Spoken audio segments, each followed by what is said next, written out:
Hola, soy Max Kaiser y esto es Kaiser Report.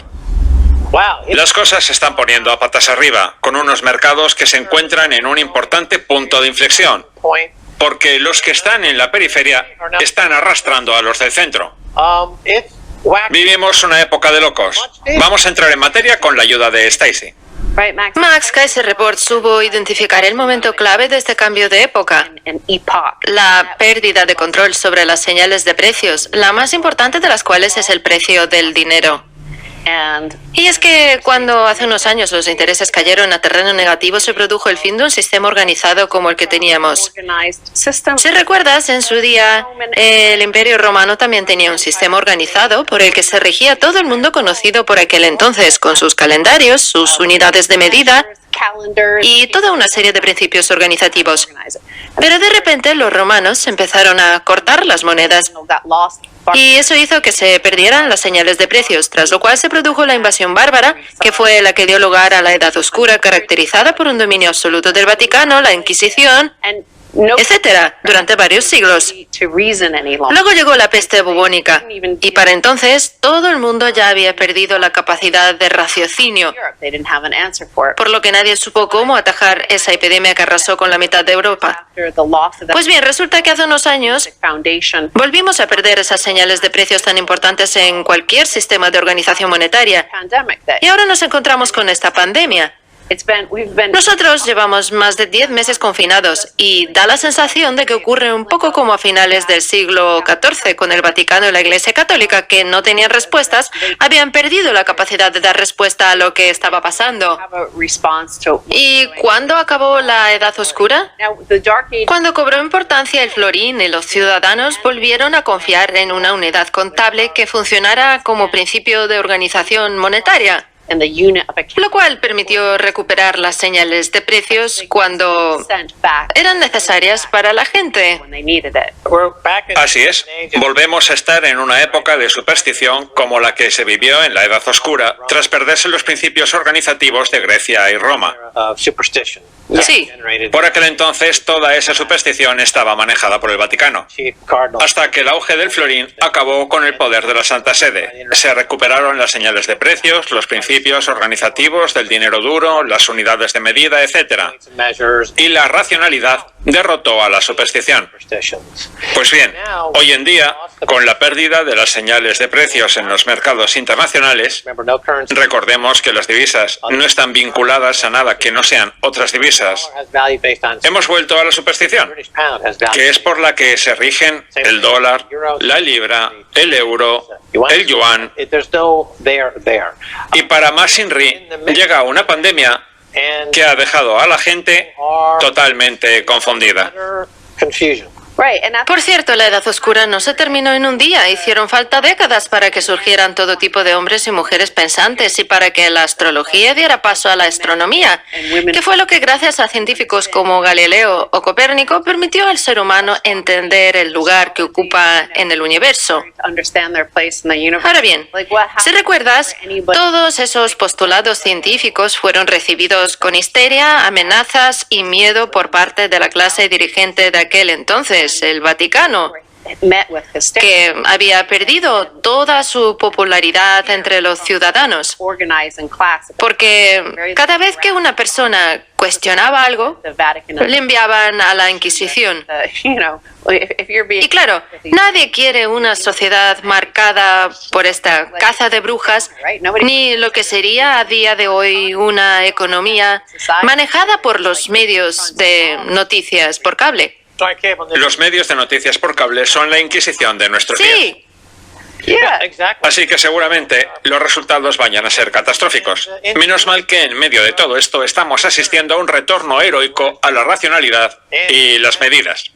Yo ya me di cuenta a principios de la pandemia cuando los medios de noticias por cable de Estados Unidos decían aquello de «No sean idiotas y no utilicen mascarillas, que no sirven de nada». Cuando resulta que en China y en el resto de Asia todo el mundo las llevaba, lo cual nos hacía preguntarnos, pero a ver, aquí, ¿quiénes son los idiotas, ellos o nosotros? Y el tiempo ha demostrado que éramos nosotros. Pues bien, esos mismos que criticaban el uso de las mascarillas, esos inquisidores del mes de marzo, son los que ahora se dedican a criminalizar a aquellos que no las llevan. En fin, vamos a ver una serie de datos de una serie de organizaciones de supuesto prestigio que cuentan con la aprobación de las redes sociales y los gigantes tecnológicos y que son las únicas con potestad para afirmar y aseverar cosas. Porque la opinión de los ciudadanos de a pie en base a su observación empírica no es válida, un poco como cuando se criticaba a Galileo o a Copérnico por decir que según sus observaciones del firmamento la Tierra no estaba en el centro del sistema solar. Empezamos por la siguiente noticia. Según la Organización Internacional del Trabajo, la pandemia ha hecho que los trabajadores de todo el mundo dejen de ganar 3,7 billones de dólares. El organismo de la ONU afirma que mujeres y jóvenes son los más perjudicados por la pérdida de empleos y la reducción de jornada. La noticia es de The Guardian, una de las fuentes que cuentan con la aprobación de gente como Rachel Maddow, así que podemos considerarla oficial y progresista. Pues bien, resulta que de los 3,7 billones de dólares que han dejado de ganar los trabajadores, la mayor parte la han perdido las mujeres. Nosotros ya nos preguntábamos qué iba a pasar con todo este confinamiento, porque en Estados Unidos tenemos una serie de derechos que impiden que se hagan las cosas como en China. De modo que quedaba por ver cuál iba a ser el coste de cerrarlo todo. ¿Quiénes iban a ser los grandes perdedores? Y aquí tenemos algunos datos. 3,7 billones de dólares que han dejado de ganar mujeres y jóvenes que son el futuro. Pues bien, si iba a haber costes, necesitábamos emprender un diálogo como el que tanto defendía Sócrates, porque el diálogo es fundamental en toda república democrática gobernada por la razón. El problema es que a día de hoy estamos obligados a hacer lo que nos manden y ahora hasta la ONU habla de lo caro que nos está saliendo. Y eso es solo el plano económico. Ya verán enseguida cómo hacen lo propio en el sanitario. Pues esta terrible pérdida de vidas y de medios de vida se debe, en primer lugar, a la precariedad económica que tenemos. Sí.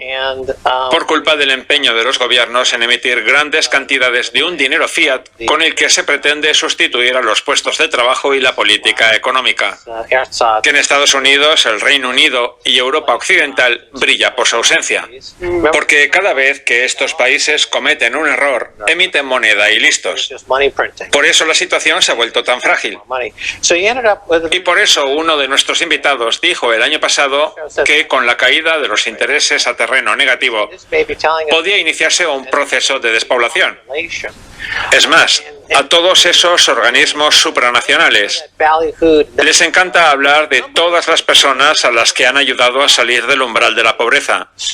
Pero lo que no dicen es que eso se ha hecho con dinero prestado. Y ahora que la burbuja ha estallado por culpa de la pandemia, es fácil predecir que esa gente volverá a caer en una situación de pobreza extrema. Es triste, pero era predecible. Y podíamos haberlo evitado. Lo que pasa es que al ser humano parece gustarle la tragedia. Volviendo a lo que decíamos de que nos encontramos ante una nueva edad oscura marcada por la superstición, la falta de racionalidad y de señales de precios y la incapacidad de dialogar sin vernos sobrepasados por la emoción.